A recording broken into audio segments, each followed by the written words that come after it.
Hi, I'm Dan O'Day. A Southern California Auto Dealer Association radio commercial that isn't embarrassingly bad? That actually is pretty good? Well, first, let's listen to the radio commercial. Just take a look around you at the car you're driving now. See, that's why I think it's the perfect time to tell you about cars, because you're in one. Do you like the one that you're cruising? I mean, is the monthly payment exactly where you want it? Are the windows rolling up as fast as they used to when you first got it? Does it still do that thing where you can't tell how much gas is in it because once it hits a quarter tank on the dial, it's like anyone's guess? Look, it's time for you to jump in the all-new Chevy Cruze. And this ain't some crazy car I'm trying to sell you or anything like that that's going to break the bank. I'm going to try to tell you that you're going to feel like a rap star cruising town. Look, if you're looking for a car that gets 36 highway miles per gallon and it's got a 5-star safety rating, then boom, it's the all-new Chevy Cruze. It's got 10 standard airbags, plus it has all the available luxury amenities that any luxury car that you would love to get into offers, like Bluetooth, USB port, Pioneer 9 speaker system, navigation. I mean, it's got it all. So if you're driving around a Civic or a Corolla wondering why you don't have those things, it's because you don't have the all-new Chevy Cruze. Stop by your SoCal Chevy dealer, ask them to check it out. I'm driving the red Jewel one, which gets me lots of telephone numbers. I can't use them, but I like them. Truly changing the game for compact cars. It's the all-new Chevy Cruze. Expect more. Let's get a couple of criticisms out of the way so we can move on to the part where we enjoy the good stuff in that radio spot. The part where the guy says, "Now's the perfect time to tell you about cars because you're in one," that line is completely unnecessary. Listeners who at that moment are in their cars know that they're in their cars.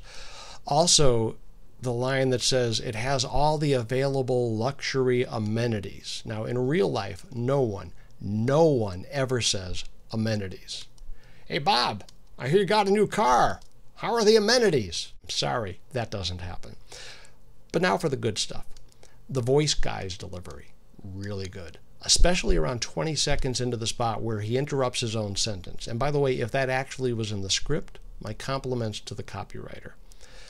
Another good part, the opening line. "Just take a look around you at the car you're driving now." Bam, he's identified and captured the attention of the target audience.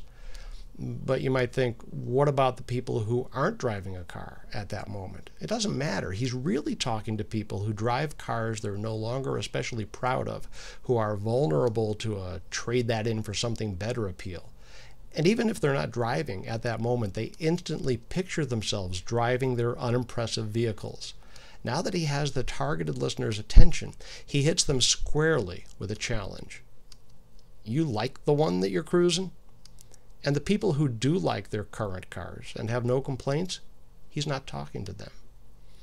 Hugely popular movies usually have signature moments. For The Godfather, it's the horse's head under the blankets. For Jerry Maguire, it's "show me the money." This commercial has a signature moment that both resonates with and will be memorable to the targeted listener. And that moment is, does it still do that thing where you can't tell how much gas is in it? Successful advertising intersects common human experience. The next time you hear me say that line I just quoted is what I'm talking about. In this radio advertisement, the Chevy Cruze isn't affordable, it's a car that isn't going to break the bank. The copywriter identifies the targeted listener even more specifically by saying, so if you're driving around in a Civic or a Corolla, wondering why you don't have those things, Civics and Corollas aren't belittled. Those just don't have those things. The voiceover guy's emphasis on things is excellent. Most performers would have stressed those, which is not what's being sold. And his pause after Civic makes it sound as though he's making up the dialogue as he goes along. And the long pause after wondering why you don't have all those things, he's setting up a mystery and then solving it for you. The pause draws attention to that one line. That's a well-written, well-performed radio commercial. I'm Dan O'Day. That's my opinion, and I'm sticking to it. DanO'Day.com. Digital alignment parts. Synchronize.